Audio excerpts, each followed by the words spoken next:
ॐ जय गुरुदेवं जय गुरुदेव।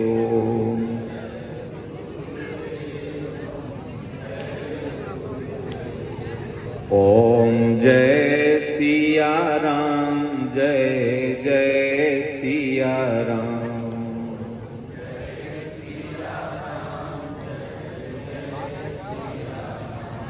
सिया राम मैं सब जग जानी,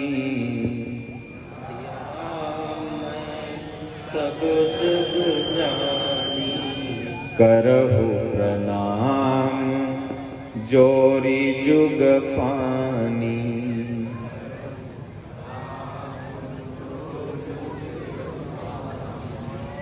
सोई पावन सोई सुभग शरीरा।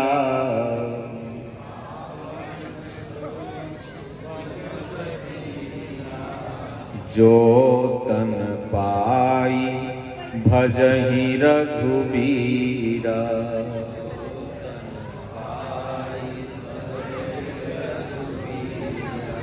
श्री राम जय राम जय जय राम।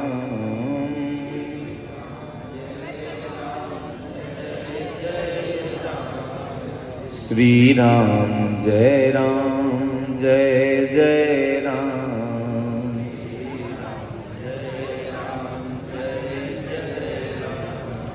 श्री कृष्ण गोविंद हरे मुरारे। सब लोग बोलो। श्री कृष्ण गोविंद हरे मुरारे।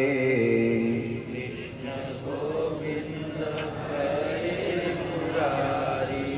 हे नाथ नारायण वासुदेवा।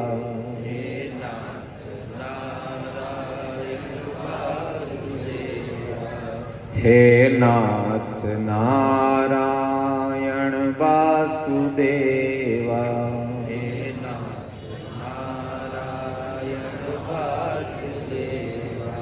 चक्र गदा शंख लेके पधारे। इसका आवाज थोड़ा कम।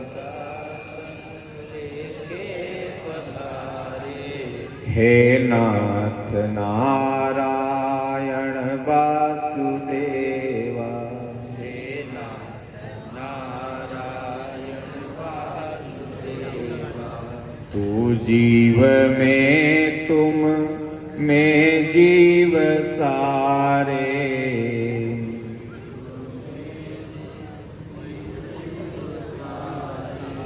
हे नाथ नारायण वासुदेवा।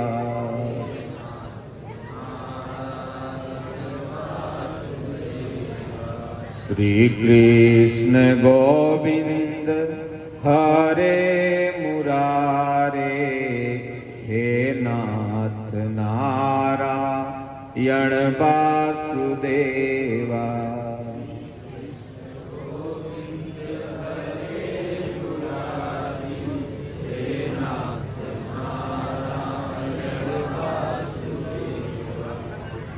हे नाथ नारायण वासुदेवा।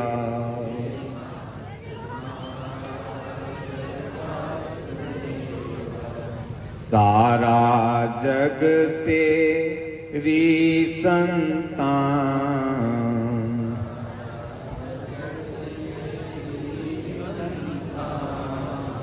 ना कोई नीच न कोई महान।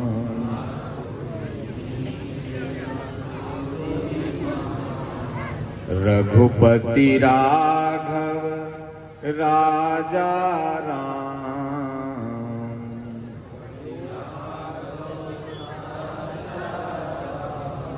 पतित पावन सीताराम।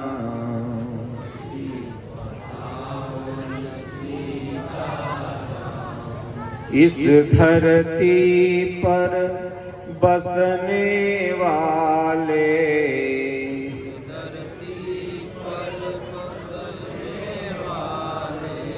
सभी हैं तेरी गोद के पाले।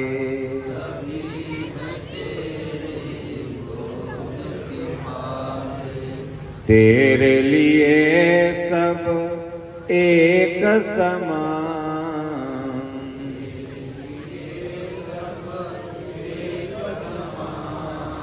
रघुपति राघव राजा राम।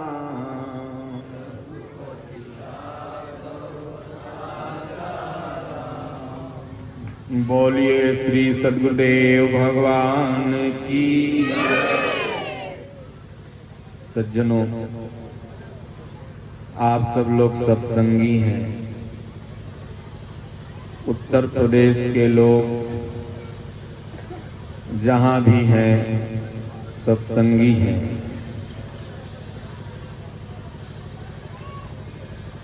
बिहार के लोग जहाँ भी हैं सत्संगी हैं।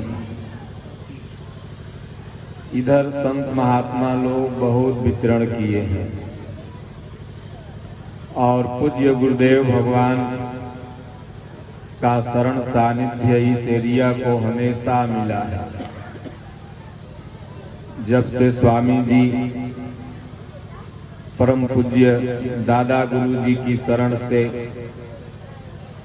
जगतानंद श्री परमहंस आश्रम बरैनी कछवा के नजदीक आए, तब से लेकर के अभी तक एक सत्संग की लहर, एक ज्ञान की लहर इन क्षेत्रों में बहुत तेजी से फैली। महाराज श्री ने गीता की टीका यथार्थ गीता जब से लिखी, लोगों के हाथों में पहुंची और सच में अगर वो 1, 2 बार 3 बार पढ़ लिया तो विशुद्ध सत्संगी हो गया। बहुत से लोग गीता तो ले आते हैं लेकिन ला करके ताखे में रख देते हैं। समझे ना प्रधान? तो ताखा थोड़ी पढ़ेगा, आप पढ़ोगे। इसलिए नए वर्ष में क्या करना चाहिए हम आप लोगों को बताएंगे। 2024 आपका मंगलमय कैसे रहेगा, इस पर भी हम प्रकाश डालेंगे अगर आप लोग ध्यान पूर्वक सुनेंगे। और हम लोगों का नया वर्ष आता कब है यह भी बताएंगे, और आपके जीवन में वास्तविक नया वर्ष आएगा कब ये भी बताएंगे। आजकल लोग नया वर्ष का मतलब समझ लिए, 31 तारीख आ गई दिसंबर की और 1 जनवरी आ गई उस ईयर की, तो हम अपना बाइक उठाए, गाड़ी उठाए, कहीं चले गए, पूड़ी जलेबी खा के चले आए, बल हो गया हैप्पी न्यू ईयर। काम करोगे गलत और कामना करोगे हैप्पी न्यू ईयर का। अब नशा पी के गाड़ी ऐसे बाइक चलाओगे, ये बुलोरो चलाओगे, कहीं लड़ गई तो हैप्पी न्यू ईयर का होगा, जिंदगी पूरा हैप्पी हो जाए। कल के पेपर में पढ़िएगा सब लोग अपने अपने क्षेत्रीय समाचारों में, पूरे भारत में 4 गाड़ी वहाँ पलटी, 8 बाइक वहाँ लड़ी, 10 गोली वहाँ चली, दारू पी के वहाँ मर गए। बेचारे वो चले थे हैप्पी न्यू ईयर मनाने, लेकिन उनको नहीं पता था कि मेरी जिंदगी का ही न्यू ईयर आने वाला है। तो इसी को लोग हैप्पी न्यू ईयर समझ लिए। भगवान ने कहा कर्म करो, यज्ञ अर्थात कर्मो अन्यत्र लोको यम कर्म बंधन। जिस दिन से सुबह शाम बैठ करके राम राम राम ओम ओम जैसा पूज्य गुरुदेव भगवान बताते हैं अपने सत्संगों में, इन मंत्र में से किसी एक का जाप करने लगे तो जीवन में धीरे धीरे हैप्पी आने लगा, खुशी आने लगी, दुख भागने लगे, मानसिक तनाव हटने लगा और उसी दिन से आपकी जिंदगी में नई शुरुआत हुई। नहीं तो खाना कल भी खाइए रहे थे, आज भी खा ही रहे हो, कल भी खाओगे, फिर है ऐसा किया क्या कि हैप्पी हो गए? ऐसा आया कि वर्ष बदल गया, 23 लिख रहे थे 24 लिखना चालू कर दिया, वर्ष बदल गया। ऐसा कुछ भी नहीं। आपके जीवन में तभी वर्ष बदलेगा, तभी सुखी आपका जीवन होगा जब आप भक्ति करने लगेंगे। हनुमान जी राम राम तो जप रहे थे बैठ के, लेकिन जब भगवान श्री राम जी वन में विचरण कर रहे थे, इधर सुग्रीव ने देखा। सुग्रीव ने कहा, हनुमान लगता है वो मेरा भाई है ना, वो दुश्मन है और वही भेजा होगा मारने के लिए। सबका भाई बाली बना हुआ है। भारत पाकिस्तान से कम दुश्मनी है, पर भाई भाई में ज्यादा दुश्मनी। अगर कहीं पानी इधर से गिर गया उधर नाली वाला, चाहे वो छीटो मारे तराई करते समय, तो लड़ाई हो जाएगी। बोले जा तो माई पैसा रख, अभी बैठ के सत्संग सुन। अच्छा जाओ ना, तो पतो तोरा सत्संग सुनावे लगे। ओ तो इसलिए जाओ देखो कौन है। तो उतना दिन तक तो हनुमान जी के जीवन में पुराना ही ईयर था, लेकिन जब भगवान मिल गए, भगवान से उन्होंने पूछा आप कौन हैं? भगवान ने कहा, देखिए विप्र देवता, कौशलेश दशरथ के जाए, हम पितु बचन मानी बन आए। और मेरा नाम राम है, ये मेरा भाई छोटा अनुज लक्ष्मण है। यहाँ पर मेरी पत्नी भार्या का अपहरण हो गया है, उसी को मैं ढूंढ रहा हूँ। हनुमान जी ने जहाँ इतना सुना तो प्रभु पहचानी परेऊ गही चरना, सो सुख उमा जाई नहीं बरना। भगवान को पहचाने और शरण में गिर गए। कहा, भगवान मैं तो आपकी माया के अधीनस्थ हूँ, आपको भूल गया, आपको नहीं पहचान पाया, लेकिन आप तो अंतर्यामी हो, आप क्यों नहीं पहचाना? भगवान ने कहा, मैं पहचान लिया था हनुमान, लेकिन तुम्हारी मीठी मीठी जो संस्कृत भाषा थी ना, उसी को सुन रहा था। जाओ तो मुझे लक्ष्मण से दूने प्रिय रहोगे, भरत से दूने प्रिय रहोगे। तब हनुमान जी को लगा कि अब कोई नया काम हो गया। उस दिन से आपके जीवन में नया हो गया। न मुर्गा खाने का नाम नया वर्ष है, न अंडा खाने का नाम, न दारू पीने का, न इधर से उधर सैर करके आने का। आज हमारी जो युवा पीढ़ी है वो सोचनीय है, क्योंकि युवा ही भविष्य है देश का, समाज का, गांव का। और ये नशा में डूबते चले जा रहे हैं। चरस, अफीम, गांजा, हीरोइन, हार्ट, किडनी। पता लगता है कि 90 वर्ष का बुढ़वा भी जिंदा है, उसके सामने उसका बेटा मर जाता है। तो संत यही देते हैं, गीता यही देती है। एक जगह यथार्थ गीता पाठ चल रहा था, मेरा सत्संग था, उसमें मैं गया तो वहाँ एक सेठ जी आए। बोले, महाराज गीता पाठ कराने से फायदा क्या होता है? हम कहे कि गीता सोनार के दुकान है कि 10 रुपया लगाओ तो 15 रुपया आ जाए। अरे गीता पाठ कराने से फायदा ही होगा कि बुढ़ापा में बेटवा कम लाठी मारेगा, गीता पाठ कराने से ये फायदा होगा कि बुढ़ापा में गोड़ हाथ दबाएगा। गीता पाठ कराने से ये फायदा होगा, नशा कम करेगा। गीता पाठ कराने से ये फायदा होगा, तुम अपनी संस्कृति से जुड़ोगे। और गीता पाठ कोई बनिया की दुकान थोड़ी है कि 10 रुपया हम 10,000 पूजा सामग्री में लगा के करवाए तो हमको 10 लाख फायदा हो जाए। ये गीता रामायण से अगर हमारे बच्चे जुड़े रहेंगे, युवा जुड़े रहेंगे, तो मान लो अगर एक चीज आपका बच्चा छोड़ देता है, केवल नशा, तो आप तुलना कीजिएगा आपका पड़ोसी का अगर बच्चा नशा करता होगा और आपका बच्चा नहीं करता है, तो महीने का 10,000 बच रहा है। कितना? महीने का 10,000।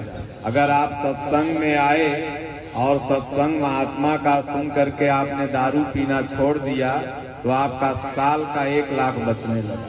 यही फायदा होता है संतों के पास जाने से, यही फायदा होता है गीता रामायण पढ़ने से। और ये कोई पूरी वाला फायदा नहीं है कि चलो विमल बाबा भंडारा कर रहे हैं, कुछ नहीं कुछ तो पूरी चाट खा के आइए जाएंगे। हैं? ये पूरी वाला कोई फायदा नहीं, ये तो कोनो अपन ग्रह उतार रहा है। जो भंडारा करते हैं लोग, वो अपना संकल्प ही तो करते हैं कि हमार ये हो जाएगा तो हम भंडारा करेंगे। तो समझ लो कि अपन पापे दे रहा है जो भंडारा कर रहा है। तो इसलिए महात्माओं के पास जाने से यही मिलता है कि अच्छा गुण मिलेगा, अच्छा सहूर मिलेगा। और जब अच्छा बन जाओगे तो अच्छा एक ऐसा चौराहा है जिस चौराहे से कहीं भी जा सकते हैं। अच्छा एक ऐसा चौराहा, जैसे गोपीगंज में चौराहा होगा, उसी तरह अच्छा एक चौराहा है। इसलिए अपने लड़के को न डॉक्टर बनाओ, न इंजीनियर बनाओ, न कलेक्टर, सबसे पहले क्या बना दो? अच्छा। अगर तुम उसको अच्छा बना देते हो तो वो डॉक्टर वाले रास्ते पर भी जा सकता है, इंजीनियर वाले रास्ते पर भी जा सकता है, वो कलेक्टर भी बन सकता है, किधर भी वो जा सकता है। और अगर उसे पूरा चौराहे पर ला करके खड़े कर दिए तो वो किधर भी नहीं जाएगा, सारे रास्ते उसके ब्लॉक हो जाएंगे और पुलिस खोजले चलेगी। हाँ? तो इसलिए प्रत्येक माता पिता का यह प्रथम कर्तव्य होता है कि बच्चे 99% अगर बहकते हैं तो माता पिता की गलती से। आप मनाओगे हैप्पी न्यू ईयर दारू पी के, तो बेटवा दूध पी के कैसे मनाएगा बताओ? तो कहेगा कि बाबू तोरा लाऊ है प्रसादी, हमरा ला दूसर पूछ। तो इसलिए माता पिता ही बच्चों को बर्बाद करने में 90% अपना रोल निभाते हैं। इसलिए आपको अपने बच्चों को अगर बनाना है तो सबसे पहले आप स्वयं बनिए। आज अगर पूज्य गुरुदेव भगवान के हजारों वक्ता हैं, हजारों शिष्य हैं, तो कारण क्या है? महाराज जी उस तरह का संस्कार दिए अपने शिष्यों में। तब जहां भी उनके शिष्य बैठ जाते हैं तो हजारों हजार की भीड़ में कुछ संबोधन कर देते हैं। आज भी महाराज 100 के करीब हो चुके हैं, फिर भी 1-2 घंटा सुबह, 1-2 घंटा शाम बोलते हैं। इसलिए बोलते हैं कि हमारा समाज सुधरे, हमारी संस्कृति जो है अक्षुण्य रहे और गीता रामचरितमानस पर लोग चले। तो इसलिए सज्जनों, यथार्थ गीता तो यहाँ सबके पास होगी। विमल बाबा हमेशा बांटते रहते हैं और विमल बाबा का एक काम हमको बहुत अच्छा लगा, ये छोटे छोटे नौनिहाल बच्चों को गीता पाठ और बाल गीता पढ़वाते हैं।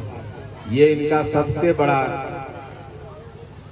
एकदम प्रशंसनीय कार्य है। परमहंस आश्रम में ये पहले बाबा हैं जो इस तरह का इनको विचार आया।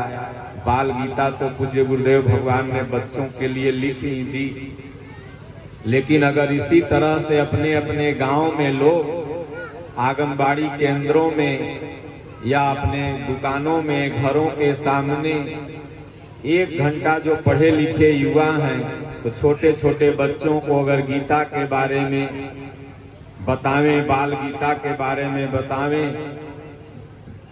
माता पिता उन बच्चों को भेजे वहां, तो वह बच्चा जरूर अच्छा बनेगा। जब अच्छा बन जाएगा तो दुनिया का हर कुछ पालेगा। यह मेरा गारंटी है, यह पूज्य गुरुदेव भगवान का आशीर्वाद है। इसलिए अपने अपने बच्चों को आप सब लोग बाल गीता से जरूर जोड़ें, क्योंकि बाल गीता एक तरह से गीता के पढ़ने के लिए वहीं से प्रेरणा प्रदान होती है। जैसे टॉफी होता है, टॉफी आप खाते हैं तो फिर रसगुल्ला भी खाने का मन करता है, तो उसी तरह से वह टॉफी है। वहीं से आप गीता के प्रति, क्योंकि हमारे समाज में एक रूढ़ी डाल दिया गया गीता के प्रति कि गीता घर में रखोगे तो बेटवा साधु बन जाएगा। मतलब कट्टा रखो, पिस्तौल रखो, दारू रखो, मुर्गा रखो, मत रखो तो खाली गीता। पंडित जी लोग अजब काम कर दिए हैं। तो उनको मना करने का मात्र यह कारण था पंडित लोगों को कि यहो कुल अगर गीता जान जी हैं सब, तो 10 रुपया यहाँ चढ़ाओ, 5 रुपया वहाँ चढ़ाओ, कुल हो जी हैं सब ज्ञानी। तो फिर बतिया गड़बड़ा जाएगा, क्योंकि गीता में लिखा हुआ है भगवान दिल में रहते हैं, और हम कहते हैं नहीं भगवान वह पत्थर में रहते हैं। भगवान तो दिल में है। अगर भगवान पत्थर में रहते हो तो कोई नेता का पत्थर वहां बना दीजिए, मूर्ति कोई पूजने जाएगा, पूजा करने? जब राम का मूर्ति बनता है तब ना हम लोग पूजा करने जाते हैं, कृष्ण का बनता है तो पूजा करने जाते हैं। तो राम कृष्ण के कर्म पूजायमान है, न कि वो पत्थर पूजायमान है। अगर पत्थर पूजायमान होता तो तमाम नेता की मूर्ति बनी, आप लोग जाओ पूजो। हीरो हीरोइन का चौक चौराहे पर लगा हुआ है, पूजो। नहीं पूजते होंगे। इसलिए हम लोग जो हिंदू हैं, सनातनी हैं, यह चित्र पूजक नहीं है। क्या है? चरित्र पूजक। हम लोग चरित्र की पूजा करते हैं। गांव में अगर बढ़िया कोई ईमानदार आदमी होगा तो उसको जो भी मिलेगा कहेगा प्रणाम चचा, प्रणाम दादा। और चोर बेईमान रहेगा, हमारा बुढ़वा जिंदगी भर बीड़ी पीता है, चोरिये करता है, उसको पूजेगा। आज हम लोग जो यहाँ पर बच्चा महाराज जी के तपस्थली पर बैठे हुए हैं, पूज्य गुरुदेव भगवान का धुना बना हुआ है, तो चरित्र ही तो पूजायमान है। उस मूर्ति की पूजा थोड़ी हो रही है, उस फोटो की पूजा थोड़ी, चरित्र की पूजा हो रही है। तो इसलिए हम सब लोग चरित्र पूजक हैं, चित्र पूजक नहीं। तो चरित्र का निर्माण करने का वह है बाल गीता। वहीं से चरित्र का आपके निर्माण होगा, क्योंकि चरित्र एक दिन में नहीं बनता है। इसलिए अंग्रेजी में कहावत है कि money is loss, nothing is loss, health is loss, something is loss, character is loss, everything is loss. इसलिए आपका अगर चरित्र चला गया तो आपके पास कुछ भी नहीं बचा। लेकिन आज पाश्चात्य संस्कृति से जुड़ने के बाद लोग कहते हैं कि हेल्थ चला जाए चला जाए, कैरेक्टर चला जाए चला जाए, लेकिन money is loss, everything is loss. Money नहीं जाना चाहिए, लेकिन ऐसा नहीं। तो सज्जनों, नया वर्ष क्या है? जिस दिन से आप भक्ति चालू कर दी, आपके लिए वही नया वर्ष हो गया। कबीर साहब ने बड़ा सुंदर ढंग से कहा कि जबई से चेतई तबई से सुधरी, अजन्म के उघरी जन्म के उघरी।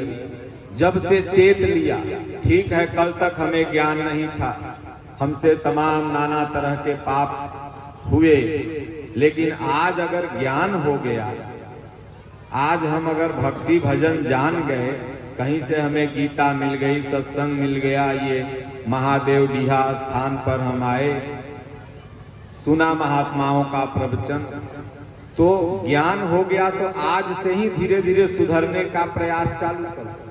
इसलिए आज 1 जनवरी 2024 को आप लोगों से ये निवेदन अनुरोध रहेगा कि जितनी भी बुराई होगी ये बिमल बाबा के आश्रम में छोड़ दीजिएगा आप लोग, और यहाँ से जितनी अच्छाई होगी वो अपने अपने घर लेके जाइएगा। खैनी, बीड़ी, दारू, गुटखा, मुर्गा, मछली, जो आप लोग गलत कार्य आप लोग को लगता हो कि हम करते हैं, वो गेट के अंदर छोड़ दीजिएगा, और यहाँ से अच्छी चीज लेके जाइएगा। एक यथार्थ गीता लेके जाइएगा, बाल गीता लेके जाइएगा, बच्चों को पढ़ाइएगा, प्रतिदिन उस गीता को अपने भी पढ़िएगा, क्योंकि आप लोग मत समझिए कि आप लोग जवान हो गए और आप लोग का ही केस पक गया तो आप लोग बूढ़ा गए। नहीं, 5 बरस के सुखदेव जी महाराज राजा परीक्षित बुढ़ा थे, उनको भागवत सुनाई। तो आप मत सोचो कि हम बुढ़ा गए तो हमारे लिए बाल गीता है, नहीं है, आपके लिए ही पहले बाल गीता है। जब आप गीता के बारे में जानोगे तब उस बच्चे को पढ़ाओगे। इसलिए ज्ञान वृद्ध जो है वही ज्ञान वृद्ध है। सिर्फ आयु का दिन पूरा करके केस पका लेने से कोई वृद्ध नहीं होता। ये तो शरीर का दिन पूरा हो गया, फिर से जन्म होगा। कबीर साहब ने कहा ना कि मरे मरे सबको कहे, मरे न जाने कोय, मर लेते पहले मुए, अजर अमर सोई होय। मरने मरने की तो सब बात करते हैं, लेकिन मरने की विधि कोई नहीं जानता। मरने की विधि महापुरुषों के यहाँ मिलती है। और ये चोला बदलना, ये मरना नहीं है, ये तो मरोगे और फिर चोला मिल जाएगा।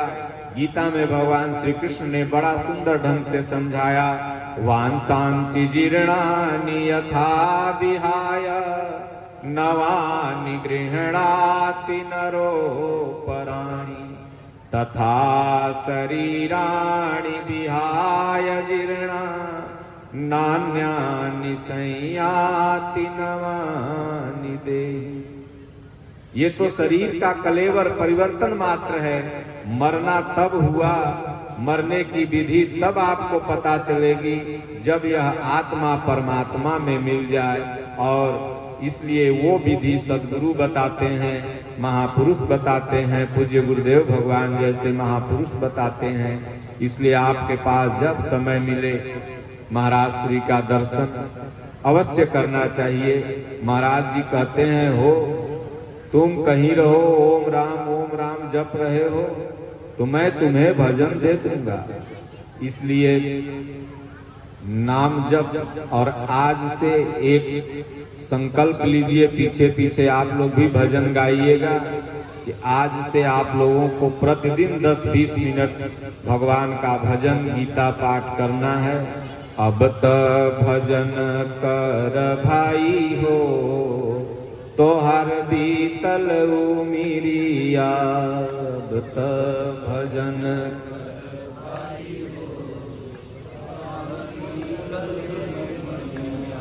अब त भजन कर भाई हो, तोहर बीतल उमिरिया। अभी नए साल के फेरा में हो, उम्र बीतते जा रही है, तू नए साल मना रहे हो, रोज पुराना हो रहे हो, मना रहे हो कि नया साल। अब त भजन कर भाई हो, तोहर बीतल उमिरिया।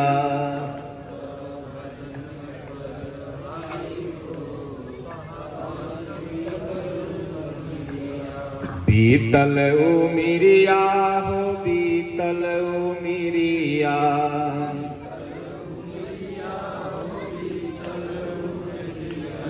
अब त भजन कर भाई हो, तोहर बीतल उमिरिया।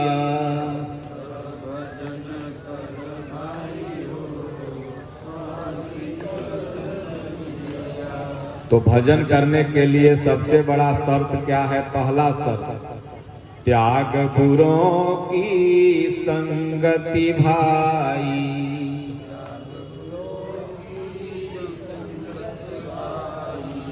ये पहला शर्त है कि सबसे पहले बुरी संगत आप जब तक नहीं त्यागोगे तो भजन क्या करोगे? तुम बैठे रहोगे भजन में तो कोनो कहेगा रे चीलम तैयार है, आना इधर तक का वो मोम तू जपत है, तो उन्हें चीलम बना के गांजा रेडी के लिए रहेगा, तू यहाँ वो मोम जब बुला के जबरदस्ती महादेव डीहा स्थान से लेके चल जाएगा। तो सबसे पहले उसको छोड़ो। तो त्याग बुरों की संगति भाई, कर सत्संग उसी में भलाई। करो सत्संग, जहां भी संत रहे वहां संग करो उनका जाके। तब संतों महात्मा से संग करे में डर लगता है, कहीं गांजा वजा पिए सिखा देंगे। आधा साधु तो पगला ले गांजे पिए। लाओ सुरती तो लाओ गुटका, लगा है कि गुटका सुरती आश्रम में खाए आए हैं कि लगे है सदुवई करे आए हैं, समझे में नहीं आता। तो इसलिए संत को पहले बदलना होगा। जब संत बदलेंगे, संत खुद इन नशाओं से उपराम रहेंगे, तब न तो छोट छोट बच्चा को सुधारेंगे। इसलिए कर सत्संग उसी में भलाई, रीति यही सुख दाई हो, तो हर बीतल उमिरिया।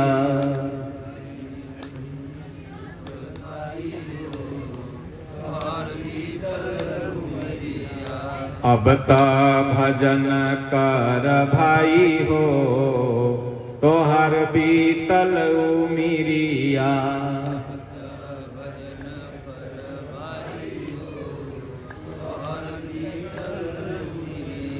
और दूसरा बाधक क्या है भजन करने में?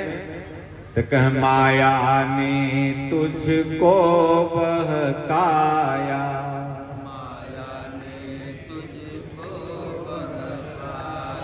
लोग सोचते हैं कि औरत का ही नाम माया है, ऐसा कुछ नहीं। औरत के लिए तुम माया हो, तुम्हारे लिए औरत माया है, ऐसा भी नहीं। ये माया माने कोई ये नहीं है कि घर से प्रेम है तो माया है, इस चद्दर से प्रेम है तो माया है, ये सब माया का मतलब होता है आसक्ति, लगाव। ये नहीं कि माया, अभी महात्मा लोग हैं तो यहाँ पर भी आके ईटा फोड़िएगा तो महात्मा कहेंगे ना मत तोड़ो, तो महात्मा लोग को भी माया है, सबको माया है। ये आदमी बस समझ नहीं पा रहा है। समझते हुए भजन करने लगे, चिंतन करने लगे, तब वो धीरे धीरे इस माया से उपराम हो सकता है। समझ करके भी ना समझ बना हुआ है।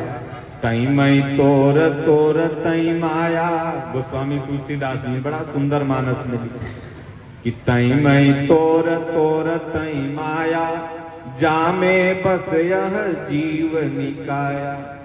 ये मेरा है, ये तेरा है, और इसी में रात दिन हम लड़ रहे हैं। इसी का नाम माया है। और माया से मुक्त कौन हो गया? तो कह तेरा तुझको अर्पण, क्या लागत है मोर। कि प्रभु सब तेरा है, मेरा कुछ नहीं है। Life is story, world the stage, man is the actor, God is the director. प्रभु सब आप डायरेक्टर हो, हम लोग अपना अपना रोल निभा रहे हैं। ये सब आपका है, मेरा कुछ भी नहीं। हमें जिम्मेदारी आपने दिया कि धूना की आरती करूं, मैं कर रहा हूं। हमें आपने जिम्मेदारी दिया कि घर को देखूं, तो देख रहा हूं। इसलिए मत समझना कि तुम माया में हो और हम माया मुक्त हैं, ऐसा कुछ नहीं। माया सबको घेर ले। ये भगवान की जिम्मेदारियां सब कोई निभा रहा है। और जब उधर से कोटा पूरा हो जाएगा तो हमारे स्वामी जी कहते हैं भगवान 2 लाठी मार के अपने घरवा छोड़वा देंगे, छोड़ना नहीं पड़ेगा। लीला करन चहत प्रभु जब ही, कारण खड़ा कर तू है तब ही। इसलिए घर द्वार में रहते हुए ये तेरा ये मेरा, इसकी भावना का परित्याग करो, माया मुक्त हो जाओगे।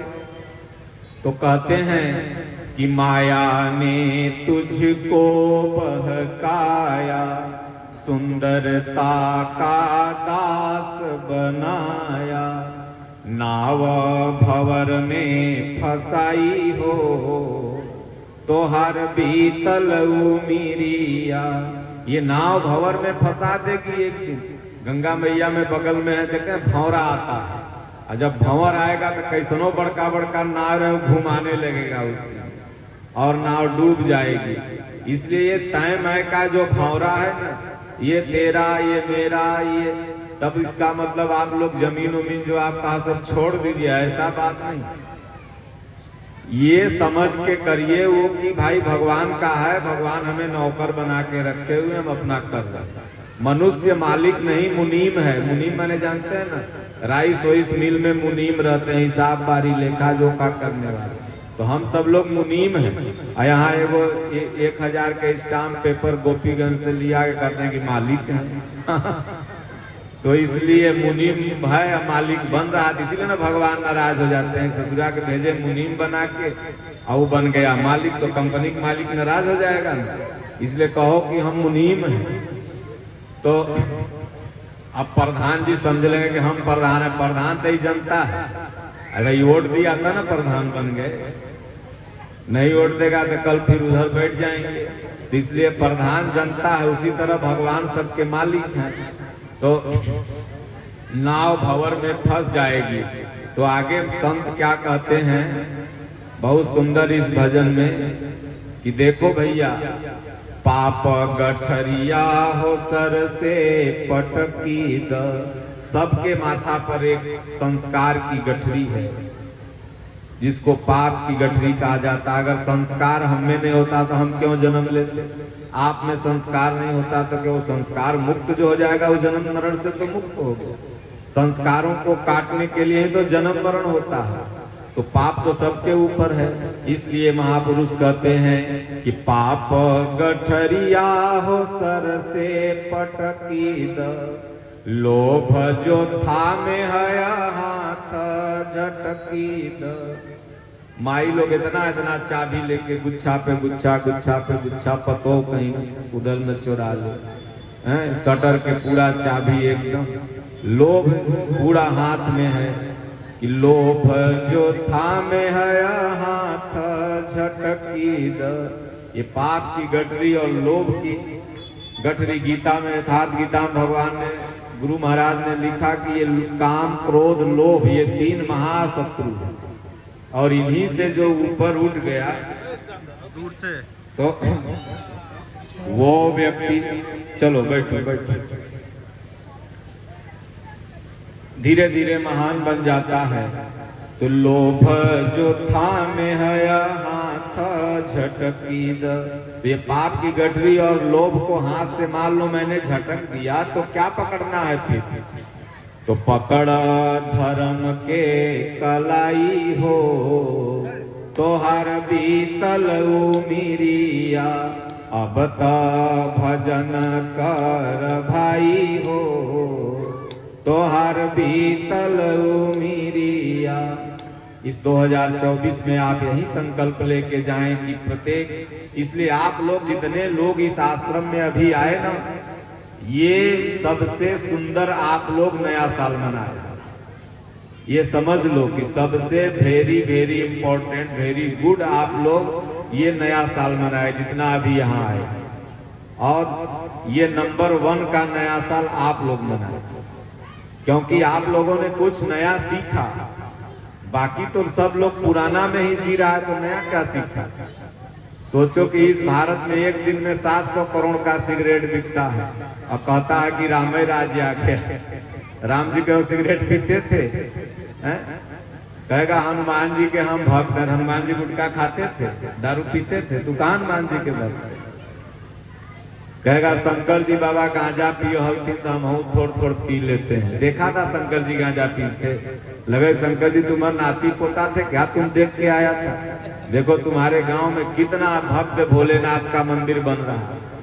अगर शंकर जी गांजा पीने से शंकर जी बने थे तो तू हो पीऊ, तोरो एगो ऐसा मंदिर बन जाएगा। यह गांव में बन जाएगा क्या? जितने गंजेड़ी हैं सबके मंदिर बनवा दो। अरे भोलेनाथ ने ज्ञान रूपी गांजा पिया था, भजन रूपी भांग खाया था, और पूरी सभा जब बैठी थी सब लोग चकरा गए कि भगवान कहाँ रहते हैं। तब भोलेनाथ जाके उत्तर देते हैं कि अग जग माया सब रहित विरागी, अप्रेम ते प्रभु प्रगटई जिमियागी, मोर बचन सब के मन माना, असाधु साधु करी ब्रह्म बखाना। ऐसे ब्रह्म को तुम गजेड़ी बना दिया। ऐसे ब्रह्म को तुम कह रहे हो कि भांग पीते थे। तो सज्जनों, गांजा भांग पीने का नाम शंकर जी नहीं है। शंकर जी कभी गांजा भांग नहीं पिए। हमारे पूज्य गुरुदेव भगवान के जितने भक्त होंगे, अगर स्वामी जी के आप सच्चा गुरु मानते हैं तो स्वामी जी से एक सीख आप लोग सीखिएगा कि महाराज जी वो लौंग तक नहीं खाते हैं। वो चौरसिया डेली थाली लेके जाता है पान लगा के, चौरसिया बाबा, और महाराज लौंग ऐसे उठा के हाथ में ले कहीं गिरा देंगे, चाहे गाड़ी में रख देंगे। सोचो। तो हमारे राम, हमारे कृष्ण, हमारे महापुरुष सदैव आदरणीय रहे हैं। और राम राज्य तब आएगा जब सिगरेट की कंपनी बंद हो जाए, दारू की कंपनी बंद हो जाए, मुर्गा की कंपनी, ये कट हाउस बंद हो जाए, तब न राम राज आ गया। कि खाली मोबाइल में बस बजा दिया कि राम राज आ गया, टीका लगा के गांजा पी के घूम रहा है, चंदन लगा के, और कहो कि राम राज आ गया, हो गया राम राज? नहीं। राम के भक्त रहीम के बंदे, करते आज फरेब के धंधे, इन्हीं की काली करतूतों से मुल्क हुआ ये मसान, कितना बदल गया इंसान। राम राज उस दिन आ जाएगा जिस दिन तुम गीता पढ़ने लगोगे। राम राज उस दिन आ जाएगा जिस दिन तुम गीता के सिद्धांत पर चलने लगोगे। राम राज उस दिन आ जाएगा जिस दिन रामचरितमानस से प्रेम हो जाएगा। बहुत से लोग कहते हैं कि रामचरितमानस जाति पाति का भेदभाव ग्रंथ करती है। नहीं, रामचरितमानस जैसा मानवता का तो कोई ग्रंथ है ही नहीं, क्योंकि वो गीता की ही टीका रामचरितमानस है। और गीता में जो भगवान ने बात कही वही अक्षरशः गोस्वामी तुलसीदास जी ने रामायण से, वाल्मीकि कृत रामायण से उठा कर लिखा।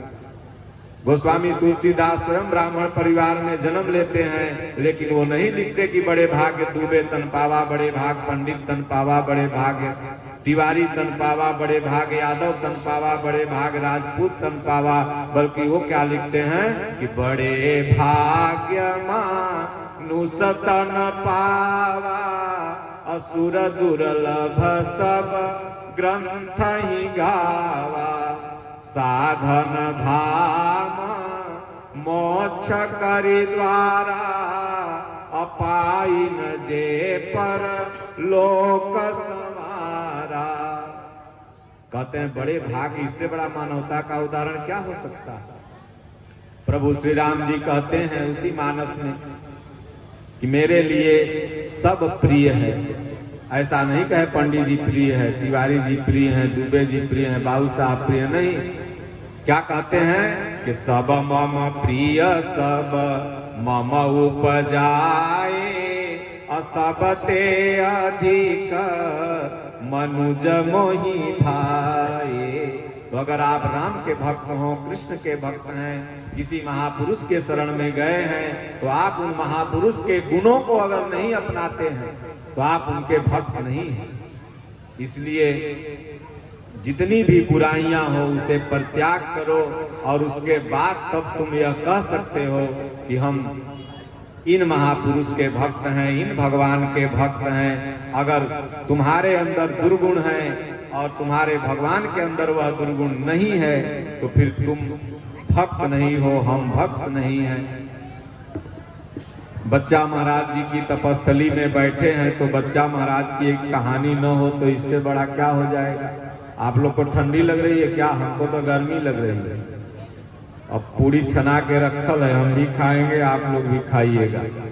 तो सुना देते हैं, और अगर इसको आप सुन लेंगे तो ये आप समझ जाएंगे कि हमें कैसे अपने जीवन में रहना है। और हम लोग का जो नया वर्ष है सनातनियों का, आप सब लोग भी जानते हैं कि चैत में आता है, चैत रामनवमी। और आप लोग ये भी जानते होंगे कि भारत में दिसंबर क्लोजिंग कहीं आप लोग सुने हैं। बड़ी बड़ी कंपनियों का ऑडिट कब होता है? मार्च क्लोजिंग। और मार्च कब आता है? वही चैते महीना को मार्च बोलते हैं। इसलिए भारत का ये नया वर्ष सनातनियों का है ही नहीं, ये तो अंग्रेजी महीना अप टू डेट हुआ। ये जीरो गोल चक्र एक सृष्टि का चल रहा है। जीरो से चला, फिर आकर के 12वां महीना में फिर अपडेट हो गया। जैसे आप अपने मोबाइल को अपडेट करते हैं, अपने आप को अपडेट करते हैं, इस तरह से ये ईयर भी अपने आप को अपडेट किया। पुराना ईयर, पुराना वो मोबाइल में जो फंक्शन दिए हुए हो खत्म हो गया, नया फंक्शन अपडेट मार दिया, ये अपडेट हो गया। बस केवल ये 23 की जगह 24 लिखने लगे, बाकी वही 1 2 3 4 5 वही चल रहा है। तो इसलिए सज्जनों, नया वर्ष चैत महीना में चलता है। इसलिए आप लोग देखे होंगे कि दादा गुरु की जो 12 मासी है उसमें कहा गया, चैत चहत चित चोर को चेला चतुर सुजान, चित को मिले न चौधरी भई चित में गलतान। तो जब से यह चित्त एक परमात्मा के प्रति चेत जाए तो उसी दिन से समझो कि चैत महीना आ गया। और चैत महीना जब आ जाएगा, चित्त चेत जाएगा एक परमात्मा के लिए, और तब क्या होगा, राम नवमी होगी। तब राम कई जन्म हुई हृदय में, तब भय प्रगट कृपाला दीन दयाला कौशल्या हित कारी। जब तक यह चित्त नहीं चेतेगा तब तक चैत महीना आपको नहीं आया। इसलिए चैत चहत चित चोर को चेला चतुर सुजान, चित्त को मिले न चौधरी। और तब यह चित्त चेतेगा जब चित्त को चौधरी मिल जाए। चौधरी माने सदगुरु महापुरुष। जब पूज्य गुरुदेव भगवान जैसे सदगुरु महापुरुष मिल जाएंगे तो यह चित्त चेत करके एक परमात्मा की भक्ति करने लगेगा। तब जा करके राम नवमी भगवान राम का इसी हृदय में, अस प्रभु हृदय अछत अविकारी सकल जीव जग दीन दुखारी। भगवान तो हृदय में ही है, लेकिन अभी आपके लिए प्रसुप्त हैं, फिर वो जागृत हो जाएगा। तो इसलिए आपको कैसे रहना है, अगर इस कहानी को आप सुन लिए, समझ लिए, तो ये समझ जाएंगे कि अपने जिंदगी में हमको रहना कैसा। तो एक बार क्या था, भगवान शिव का मंदिर था, महादेवा स्थान जैसे ये है ना, महादेव का भव्य मंदिर भी बन रहा है। तो उसी तरह से समझ लीजिए कि यही मंदिर था। और एक बहुत बढ़िया शिव के भक्त, गंगा परिक्रमा में हम लोगों ने देखा है कि भगवान शिव के बहुत मंदिर हैं, और गंगा के किनारे रहने वाले प्रायः लोग भक्त होते हैं। और भक्त होने का कारण मात्र इतना है कि संत लोग गंगा के किनारे से हमेशा आते जाते रहते हैं। आप लोगों के भी भक्ति का यही कारण है। बच्चा महाराज से भी पहले बहुत संत यहाँ आए होंगे, गए होंगे। तो इसलिए ये बराबर जो संतों का आने जाने का रूटीन है, वही रूटीन आप सबके पूर्वजों को भक्त बनाई, आप पूर्वजों से सीखे, फिर आपसे आपका बच्चा पोता सीख रहा। तो यही अगर भक्ति आप हाईवे के तरफ चल जाइए तो कम मिलेगी, उधर गोपीगंज साइड में, लेकिन इधर लोग ज्यादा भक्त होंगे। और शिव के मंदिर भी गंगा जी के किनारे बहुत पाए जाते हैं। 700 मंदिर तो हमने 2004 में विचरण किया था, इसी रास्ते से गए थे। तो 700 मंदिर जगतानंद से प्रयागराज तक हम गिने थे। तो इतने शिव जी के मंदिर। तो इसलिए आप लोग भाग्यशाली हैं कि धन्य देश जहाँ सुर सरी बहई, और धन्य जन्म द्विज भगत न टरई। ज्ञान ही गंगा है, लेकिन ये भी उनके प्रतीक हैं। इसलिए गंगा मैया के किनारे संत लोग घूमते हैं, तो वहां पर संत लोग ज्ञान रूपी गंगा का प्रवाह आप लोग तक पहुंचा देते हैं। इसलिए कहा गया उदाहरण के तौर पे कि गंगा जी कहाँ से निकली, तो शंकर जी के जटा से निकली। मतलब सदगुरु के दिमाग से ही ज्ञान निकलता है, जो आप सब लोग को पवित्र करता है। इसलिए नहीं ज्ञाने न सदृशम, ज्ञान के सिवाय इस संसार में कुछ भी पवित्र करने वाला नहीं है। वो भोलेनाथ का अनन्य भक्त था। भोलेनाथ के मंदिर में गया, ओम ओम ओम ओम ओम ओम की ध्वनि प्रवाहित कर दिया। ओम ही मंत्र है। ओम नमः शिवाय बहुत लोग जपते हैं, तो ओम नमः शिवाय एक प्रार्थना है। ओम नमः शिवाय, शिवाय ओम के मैं किसी को नमः अर्थात नमस्कार नहीं करूंगा। तो ओम नमः शिवाय प्रार्थना है, मंत्र ओम है, भोलेनाथ भी इसका जाप करते थे। तो ओम जपने लगा। किसी भी प्रार्थना के पहले आप लोग देखे होंगे ओम लगा हुआ। तो भोलेनाथ बड़े दयालु हैं, सदगुरु महापुरुष बड़े दयालु होते हैं। वो तुरंत प्रकट हो गए। भोलेनाथ ने कहा भैया क्या चाहिए बोलो। तब उसने लिस्ट निकाला, जैसे बनिया के दुकान पे आप लोग शादी ब्याह में जाते हैं तो सामान की लिस्ट ले जाते हैं। तो भोलेनाथ एक बार ठोकर खा लिए थे, भस्मासुर को वरदान देके। वो उन्हीं के माथा पर लगा हाथ रखने ना, दौड़ाने सर पर। तो भोलेनाथ सोचे कि भैया एक बार वरदान दे दिए, तब तो ये ऐसा हुआ, ये लिस्ट निकाला है बहुत बड़ा, कहीं बहुत वरदान न मांग ले। और विष्णु जी बोले हैं सोच समझ के वरदान देना, मैं मोहिनी रूप बना के इस बार तो बचा लिया, अब नहीं बचाऊंगा।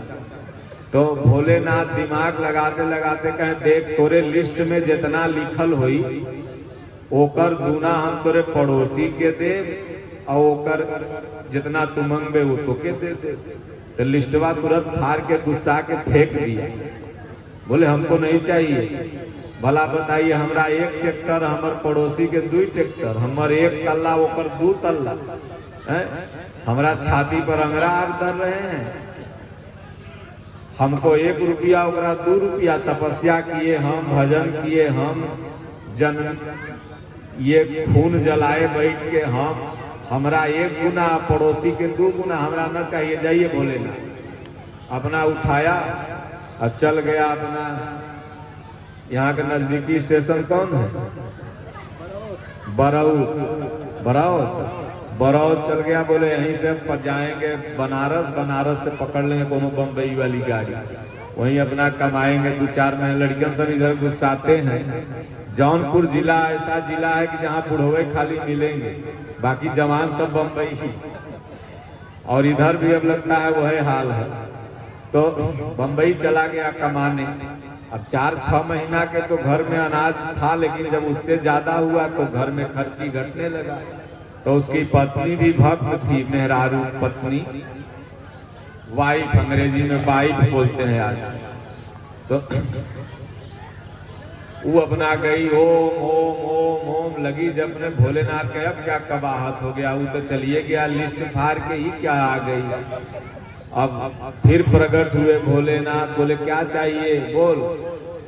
तो उसने कहा कि प्रभु घर में लड़कन के खाएला कुछ नहीं है। माई बाप को कितना टेंशन होता है बच्चों के लिए, लेकिन वही बच्चा जब बड़ा हो जाता है तो सब तो नहीं, लेकिन हमने देखा है कई घरों में ऐसा कि अगर एक माई बाप को 3 बेटा है तो 7 तरीके कई 7 दिन उसके यहाँ, 7 दिन उसके यहाँ, 7 दिन उसके यहाँ। और संजोग से बुढ़वा अगर दिन मिस्टेक कर गया और चला गया उसी के पास, तो बोलेगे आज मझिलकी के यहाँ तो हमरा भी क्या चला है, उसके यहाँ खाओ जाके। ऐसे डांट के भगा देता है। और वो माई बाप बच्चों के लिए क्या क्या नहीं करते। बच्चा एग्जाम देने जाता है तो उस दिन माई व्रत रहती है, मेरा बेटवा पास हो जाता। तमाम आपके लिए माता पिता दुख सहते हैं, लेकिन आप उनके लिए क्या करते हैं तो कुछ नहीं। तो ऐसा मत समझो, आपके लिए भी वैसा ही मिलने वाला। आप जब बुढ़ाओगे तो आपके साथ भी वैसा ही होगा। इसलिए माता पिता, अगर राम जी की आप भक्ति करोगे तो राम जी का सबसे पहला गुण है कि माता पिता के आदेश पर चलना, तो उनकी सेवा करना। तो वो बेचारी जाके जपने लगी। भोलेनाथ के अच्छा ठीक है मांगो क्या चाहिए। तो एगो घर दे दीजिए, ठंडा में बड़ी दिक्कत होता है। बोले पड़ोसी को दुगना मिलेगा। बोले हाँ तिगुना दीजिए भोलेनाथ, हमसे मतलब नहीं। इसको 1 घर, उसको 2 घर, इसको 1 ट्रैक्टर, उसको 2 ट्रैक्टर, इसको 5 बीघा जमीन, उसको 10 बीघा जमीन। माई बाप को हिस्सा लगा देता है बेटवा सब। 1 बीघा बुढ़वा के दे दिए, अब 3-3 बीघा हम लोग जोतेंगे, 1 बीघा जो रखेगा वो बुढ़वा को खिलाएगा। क्या दशा हो गया। तो अपना चली आई वरदान लेके, भोलेनाथ भी चले गए। वो 2 महीना बाद उसका पति आया। जैसे इधर गांव की तरफ घुसा तो पड़ोसी का 2 तल्ला, अपना 1 तल्ला। वो समझ गया, लगता है भोलेनाथ से वरदान मांग ली क्या, क्योंकि अभी तो पैसा नहीं था। और 1 तल्ला हमर कैसे बन गया, पड़ोसिया का 2 तल्ला कैसे बन गया, लगता है कुछ मांग ली। गया, पूछा पत्नी से, तो पत्नी बोली क्या करती, बाल बच्चा को भूखे मार देती। कोई तो सहारा था नहीं, भोलेनाथ ही थे, मांग लिया। बोले अच्छा ठीक है, तो बैग रखो। बिस्कुट पानी लेके तैयार थी। जब पति कमा के आता है तो माई लोग बिस्कुट उस्कुट लेके 2-4 दिन तक, जब तक पर्स में तुम्हारे पैसा रहेगा, उसके बाद में वो बिस्कुट पानी फेंक दिया। बोले भोलेनाथ से पहले मिल के आता। गए भोलेनाथ के पास, फिर ओम ओम ओम ओम लगा। जब ने भोलेनाथ के अब क्या कबाहत हो गया, अभी क्यों आ गया भाई।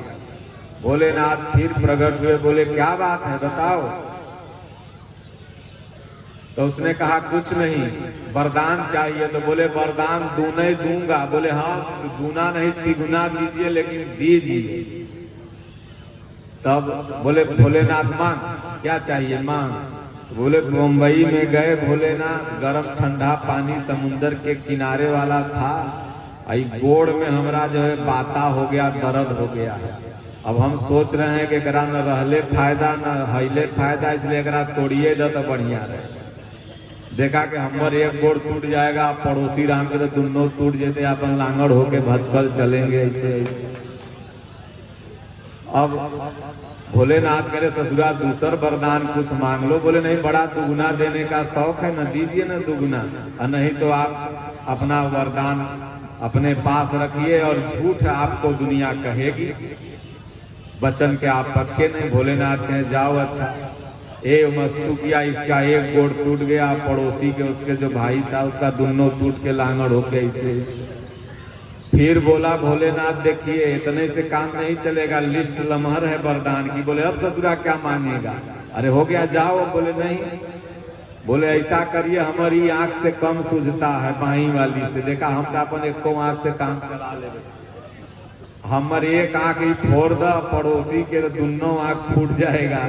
वरदान दूना न देना था, इसका 1 आंख फूटा, अब पड़ोसी के दोनों गोड़ दोनों आंख गायब।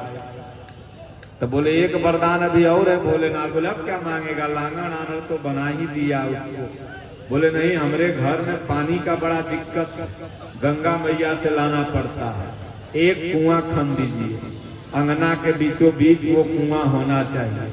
देखा कि हमारे घर वाले तो बच जाएंगे, उसके घर में 2 कुआं खना जाएगा। उस सेफ्टी टैंक आप लोग बनवाते हैं, उसी में बल गिरेगा, सब गिर करके भस करके सब पैखाना में दबा के खत्म हो जाएगा। तो सज्जनों, हम सब लोग भक्ति करते हैं, हम सब लोग मंदिरों में, आश्रमों में, तीर्थों में जाते हैं, लेकिन जो जलन की भावना आपस में है, एक गांव दूसरे गांव के प्रति, एक पड़ोसी दूसरे पड़ोसी के प्रति।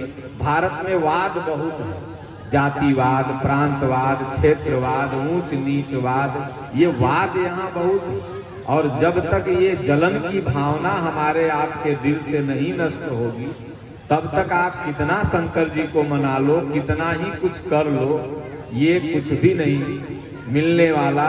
इसलिए जो हमारे अंदर खड़ विकार हैं, जो विकार हैं, ये योग की कुंजी गीता को पढ़ने से नष्ट होंगे, खत्म होंगे। इसलिए आप सब लोग को, जैसा पूज्य गुरुदेव भगवान अपने सत्संग में कहा करते हैं, चलते फिरते उठते बैठते राम राम ओम ओम, इन 2 में से जो अच्छा लगे इसका कोई का 1 जाप, और संतों का सत्संग, संत जो बताएं उसको मानना है। तब जाके आपको जीवन में नया वर्ष आया। और बच्चों को बाल गीता से जोड़िए, आप यथार्थ गीता से जुटिए, और देखिए आपके जीवन में सदैव खुशहाली रहेगी, दुख आएगा, लेकिन कब कट जाएगा आपको पता भी नहीं चलेगा। भगवान कहते हैं स्वामी जी की पहाड़ गिरने वाला होगा तो तोरे माथा पर आवत आवत तो सरसों के दाना बन जाएगा। तो इसलिए भजन में इतना पावर है। तो इसलिए सब माई बहन जितने भी युवा हैं सब भजन करिए। और विमल बाबा ज्ञान का गंगा यहाँ बहाए हुए हैं और आप लोग इनके पास आते जाते रहिए। और ये बाल गीता जो बच्चों वाला काम है इनका बहुत अच्छा है। ये बच्चे इन्हें युग युग तक याद करेंगे। जो भी बच्चे पढ़ के अपने जीवन को बदल लेंगे वो कहेंगे कि बाबा के पास में गया तो बाबा ने, महाराज जी ने हमको गीता बताई, हमने पढ़ा, आज हम यहाँ से यहाँ पहुँच गए। इसलिए बोलिए श्री सद्गुरुदेव भगवान की।